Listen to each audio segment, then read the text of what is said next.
Guys, 7 minutes of quiet. Guys, 7 minutes. Just, you guys give me some quiet. It'd be awesome.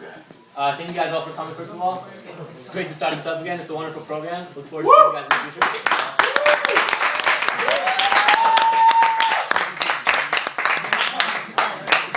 All right. We all know Elul just started like last week. Rosh Hashanah is all about us, right? Rosh Hashanah is about to come on to us.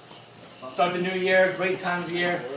But there's an obvious question about Rosh Hashanah. Is every other Chag of the year, Sukkot, Shavuos, Pesach, Yom Kippur, the name shows something about the Kedushat Hayom. Shows something about that holiday, right? Sukkot, we sit in the Sukkah. Pesach, we talk about the fact that Hashem was passed over our houses during Mitzrayim.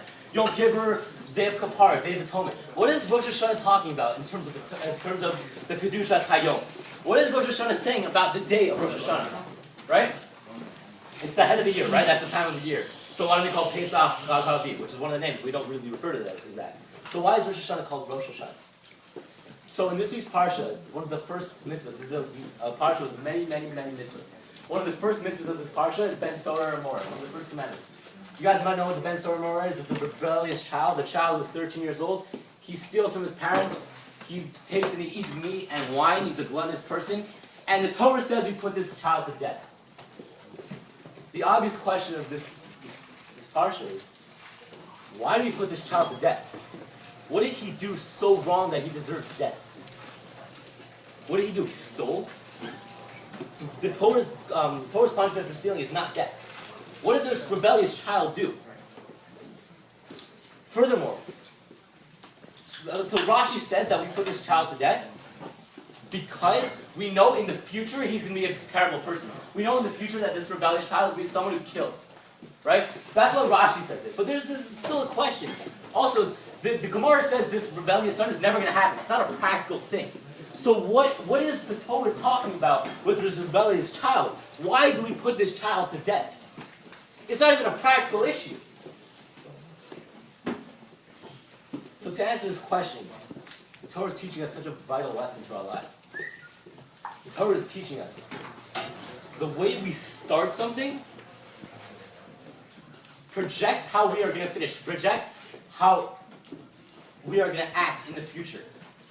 This rebellious child, since he started as a young child, someone who does bad things, someone who doesn't do what is right in the eyes of God, we can tell that this kid is not going to be someone in the future that is going to be commendable, someone that's, Torah Rashi says, is going to kill in the future. The way we start something, the way we start, let's say the school year, the way we start with our Torah learning, the way we start something is the way we know in the future we're going to act. Right? Like, if you start being lazy, the chance you're going to be lazy in the future is immense. It's great. Great chance you're going to be lazy. If you're a hardworking person, there's a chance you're going to be a hardworking person in the future. So this illuminates the great issue of Rosh Hashanah, the name of Rosh Hashanah. Right? Rosh Hashanah, it doesn't just mean the head of the year. It means the beginning, the new start. Our new start to the year where we can show what we are to God. We can show how we're going to act in the beginning to project us for the year. To show us, to show God, and to show ourselves that we could be the best people we are. In our Torah learning, in our ways. Right? But there's still a question. There's still a question we have to ask. If I'm a bad person now, if I'm doing bad things now, is that 100% that I'm going to do in the future? Or maybe I'm just wild now. Why does that mean I'm going to be a terrible person in the future?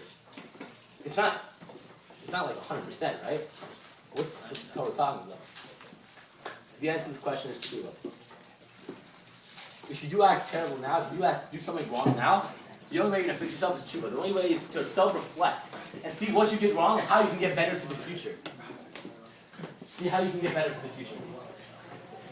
Right? The mashal that's told is that there are robbers that get caught and put in prison. Right? And there's a band of robbers, a group of robbers. They get caught and they're put in prison, and they dig a hole on their way out. The prison guards come and they see one robber left. And there's a hole in the ground leading to the outside, to escaping.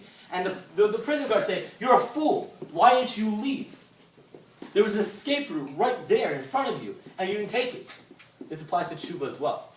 Tshuva is right in front of our face. We can do it anytime we want. We have to be fools not to take it.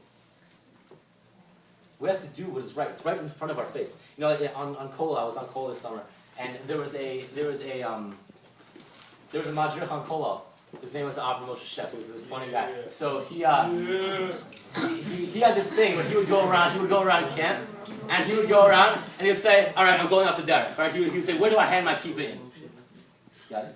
All right, good. Where do I hand my kippah in? Right? And then he put his kippah back on the thing. Right? You just go around camp, like everyone's like, no one knew what he was doing. Just go, "Where do I hand it in?" Just randomly. Right? On the last day of camp, he got up and he said, "What am I really doing when I hand my kippah in?" He said, "I'm handing my kippah in because I'm going off the derech I'm on right now. And when I put my kippah back on, I'm going on a new derech. New and improved derech. This shows us Rosh Hashanah. It's our new beginning. Whatever derech we were on before, we have a chance to renew it.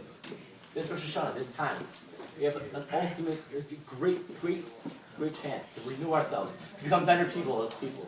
All right, we should all be zochet to have a great Rosh Hashanah. Amen. So as people, amen.